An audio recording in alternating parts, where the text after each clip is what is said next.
Calaroga Shark Media.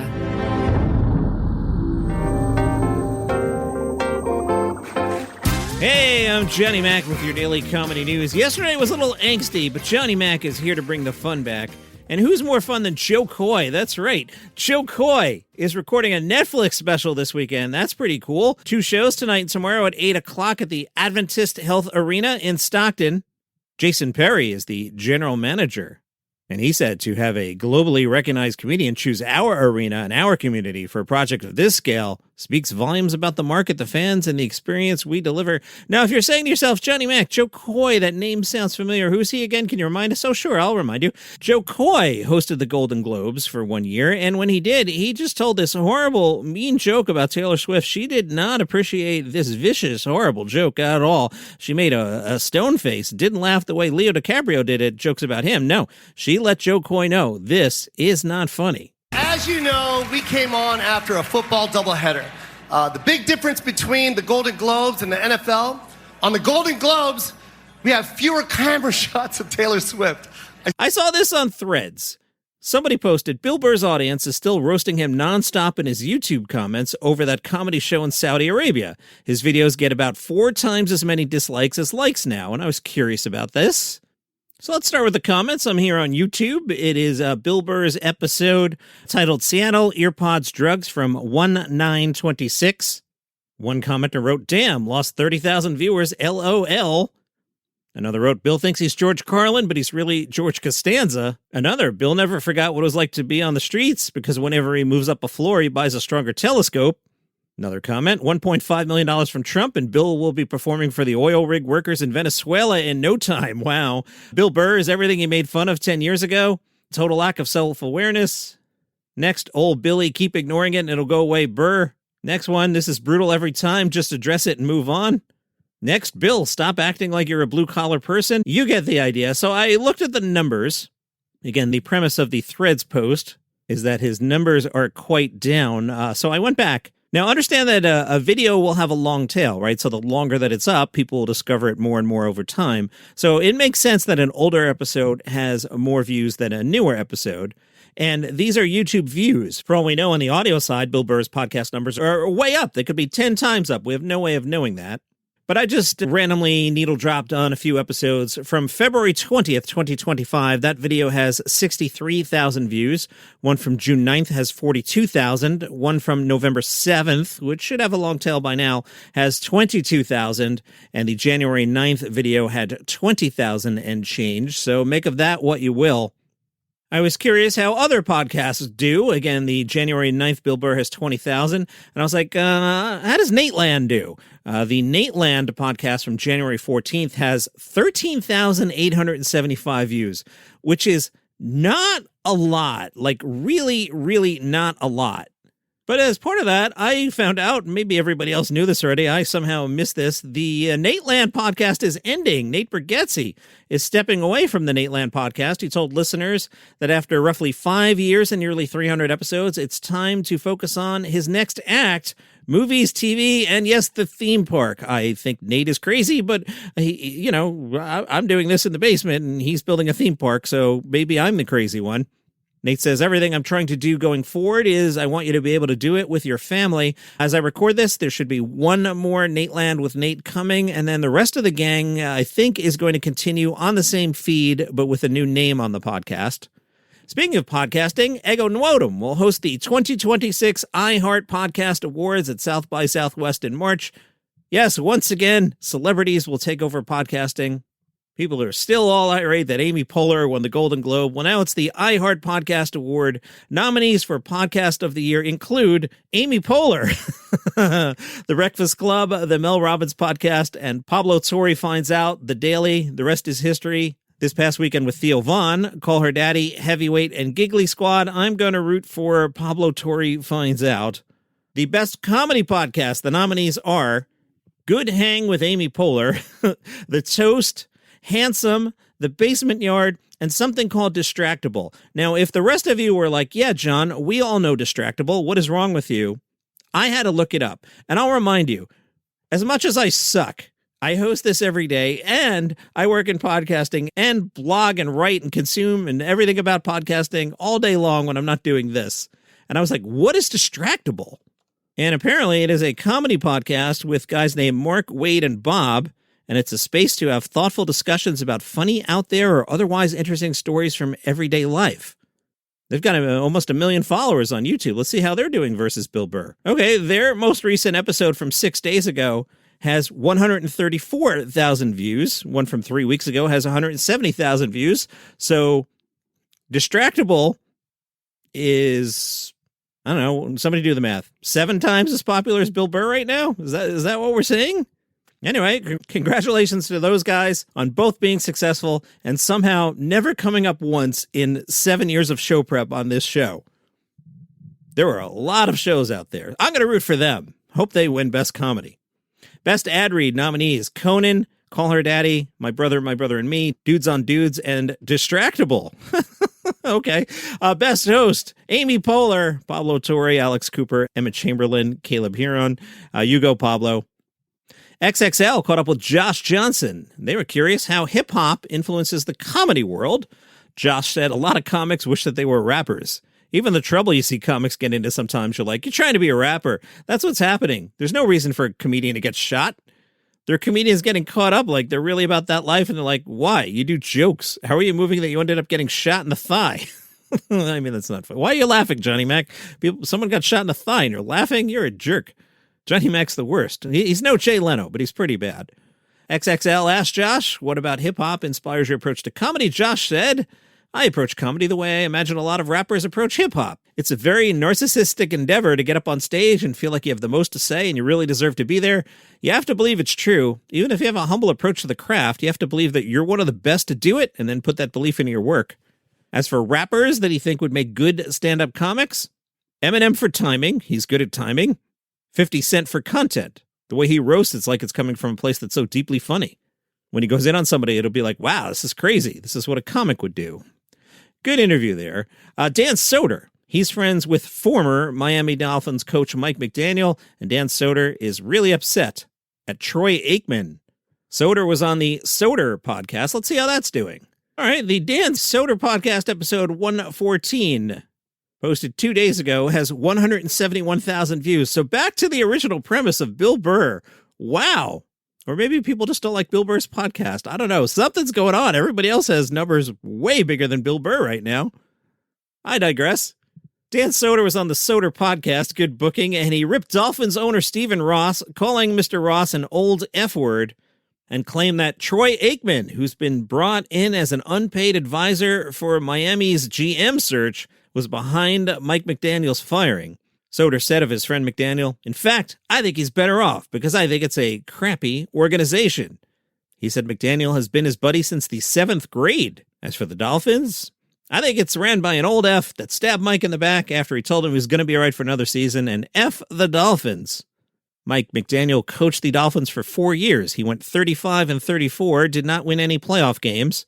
He was fired 16 months after he signed a 3-year extension. He'll be okay financially, I guess. Wonder how much money he made. Let's look that up. Sports Illustrated reports while exact figures are unknown, it's estimated to be at $3.5 to $4.5 million, with some reports saying $18 million as part of his extension. Internet account ML Football broke it down, and according to them, Mike McDaniel will make $30,000+ per day to not coach football games. They broke it down. Again, I don't have the numbers. I'm trusting these guys. Per month, $916,000. Per minute, $20.93. So while you're listening to this podcast today, Mike McDaniel made a couple $100. So he'll be all right, Dan Soder. You got to let this one go. Now, how is Troy Aikman to blame for all this? Soder said, when you watch football as a fan, you notice when broadcasters are slanted for or against you. Having a friend that's an NFL coach, you listen more when people talk about your friend. And Troy Aikman craps on McDaniel in a way that's like he doesn't like Mike. Now, apparently, Troy Aikman was critical of the Dolphins' strategy during a recent Monday Night Football loss to the Steelers.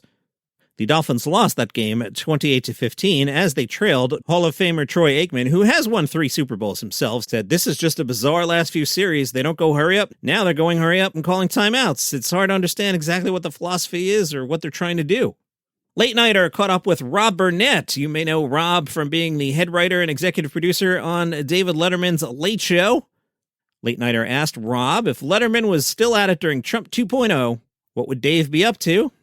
Rob said, I think Dave would be part of the conversation. He's always been a person to speak his mind. When we weren't doing political comedy a lot, I don't think it was necessary. I don't think politics occupied the consciousness of America the way it does now. Interesting here that Letterman learned a lesson when he tried to steer away from what America was talking about. Burnett said Dave didn't make OJ jokes. Dave thought, I'm not going to make fun of a murder, but it was what the country was interested in. It hurt the show, and he started to make OJ jokes. Nowadays, it's obvious what the country is interested in. Burnett said, I don't know if I would be equipped to write a Colbert, Kimmel, Stewart monologue, but someone would, and I think Dave would be doing that. We'll come back to OJ jokes in a second, but Late Night commented on, did you see President Trump flip the guy the bird the other day?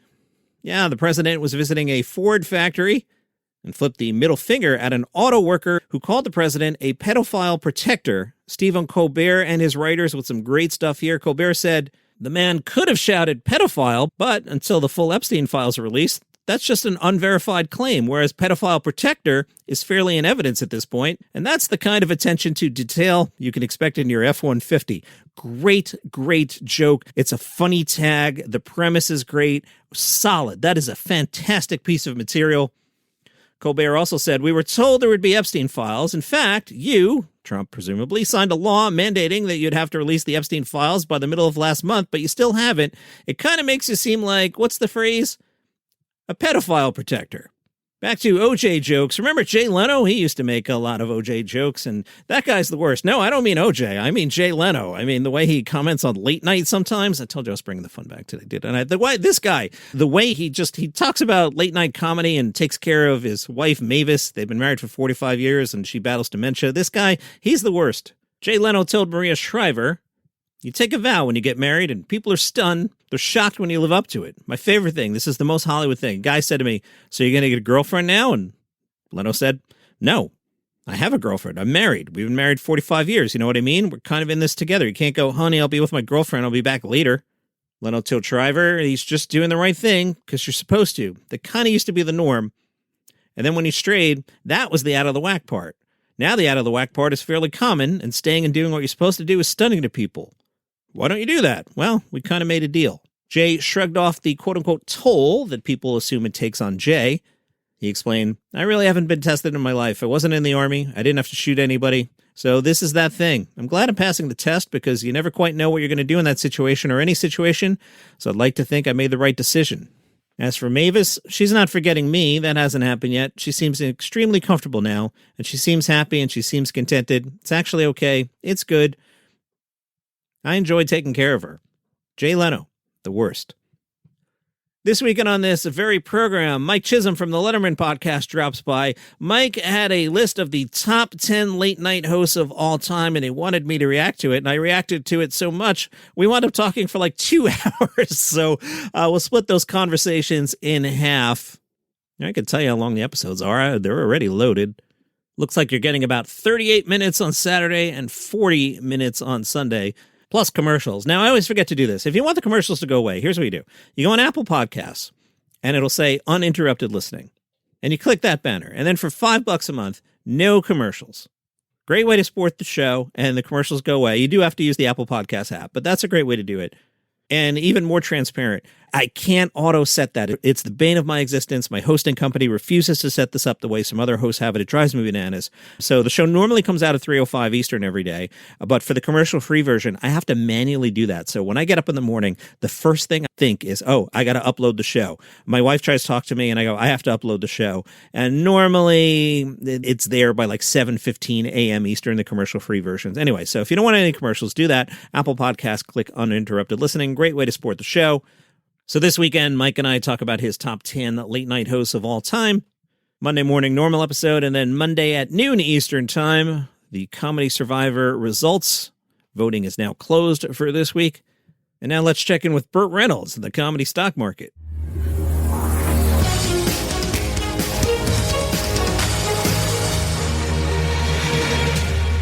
comedy stock market. I've got some new listeners to the show, so let me just explain this one more time here, what we do. So every week we buy and sell stock in comedians. Now, this is not saying somebody is good or bad. The idea of the comedy stock market is to, make a profit. Sell high, buy low. So that's why we're going to sell Nikki Glazer.